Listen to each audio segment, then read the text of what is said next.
is our second day here in Vietnam. It is currently 6:40 a.m., maybe like 5 hours of sleep. We're up bright and early so that we can head over to the Chi tunnel. It's those tunnels that were used during the Vietnam War. So that'll be pretty cool to look at. They're also like pretty small. There's some small areas there, so I might get claustrophobic, but it'll be okay. It's a 2-hour drive there. Maybe I can catch up on some sleep there, but yeah, let's go.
Chinese food, the spring roll.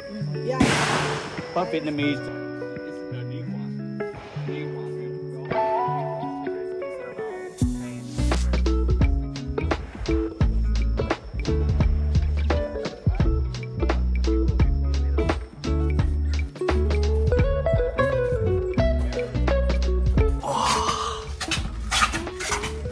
Oh my god, my knees.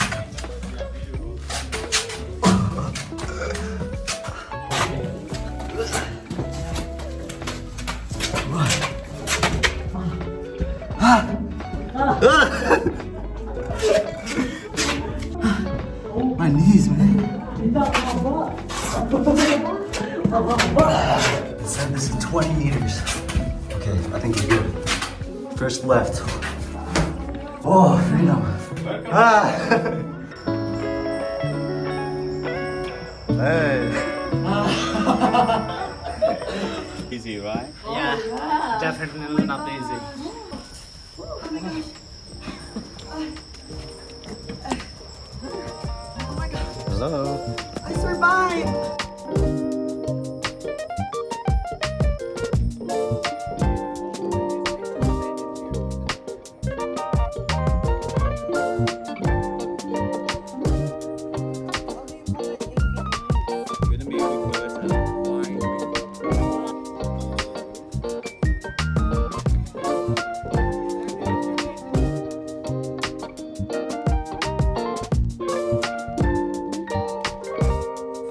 So after visiting those Chi tunnels, we have been here at home just chilling for a little bit. But like you saw before, we saw that stall and we decided that we're actually going to be going there tonight. It's super interesting. It's like a sort of immersive experience. There's the music, the visuals, and the food. There's also a tasting part of it. It says on the flyer there that there are 9 dishes we're going to try. So I'm trying to make myself hungry before then so that I can be sure to try all 9 of those dishes, which is going to be pretty cool. It's only 90 minutes long and it starts at 7:15. I'm not sure if we're going to be doing anything else after that. So yeah, probably not allowed to record any of the actual video, but I'll be sure to record the food that I eat at least. So let's go.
Alright, and we're back. And that was actually a super cool experience. So it's actually kind of funny when we first got there because we actually took a taxi to the wrong area and ended up having to walk a little bit to get to the actual place we went to. And we were late by like 15 minutes, but it was still okay. We still got to experience most of it there. So starting with the food, it was pretty good. I mostly enjoyed the meat. There was the barbecue. There was that mushroom soup. There were spring rolls. And also there was this one drink that my mom really enjoyed, which was actually, it was called Sweet Lotus Soup. And it was a little strong for me, but my mom really liked it for some reason, even though she's pretty sensitive to sweet things. So yeah, that was pretty good too. Oh, I really enjoyed the dessert. So the dessert was like honeycomb sponge type of cake. Yeah, it was really chewy and spongy and it was pretty good. And as for the music, I thought it was really interesting because I noticed I was just focusing on one guy for a little bit and he seemed to be playing like all of the instruments there, and then I realized later on that actually all of them have been playing all of the instruments other than the drummer guy.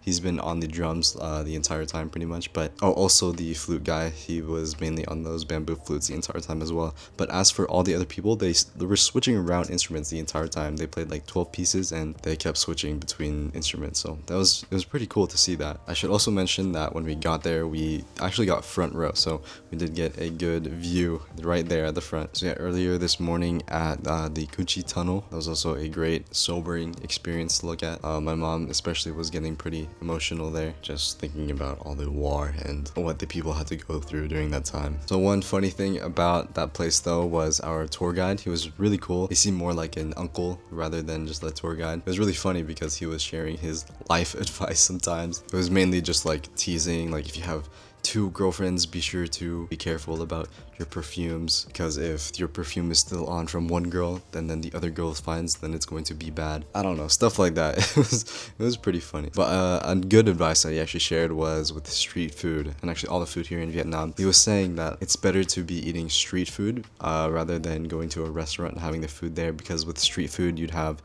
the parents, the grandparents, and like the great grandparents, just like the entire ancestry, they would be focusing on that one food and truly perfecting that food like on the street. But then as for a restaurant, it's more just everything, but it's not the greatest recipe, you know. Some other cool things that I learned there at the Kuchi tunnels was that people would wear the Ho Chi Minh sandal, which was basically like sandals made out of like old tires or uniforms. And then another thing that they said was that they would wear them backwards as to cover their tracks or send Americans going the wrong way. I also learned that it was better to injure the Americans rather than to kill them, because if you were to injure one guy, then you'd have their entire team trying to protect him. So that might be like 5 people gone from the war rather than just killing him and then the rest of the guys are still fighting. So especially that tunnel that you saw before, apparently it was actually 20% bigger just for the tourists there to crawl through, and it's actually a lot smaller than that. I can't imagine having to do that like every day during the war. It was really tight, and that was where my mom got pretty emotional thinking about what they had to deal with. Okay, but yeah, that was pretty much the second day here in Vietnam for us. The plans tomorrow, especially in the evening, we're going to be taking a sleeper bus to go to Nha Trang the following day after. It's gonna be like a 9-hour bus ride, so yeah, we're gonna be sleeping on the bus. It's gonna be cool, so that'll be a fun experience as well. But yeah, thank you guys for watching, and I'll catch you guys later. Peace.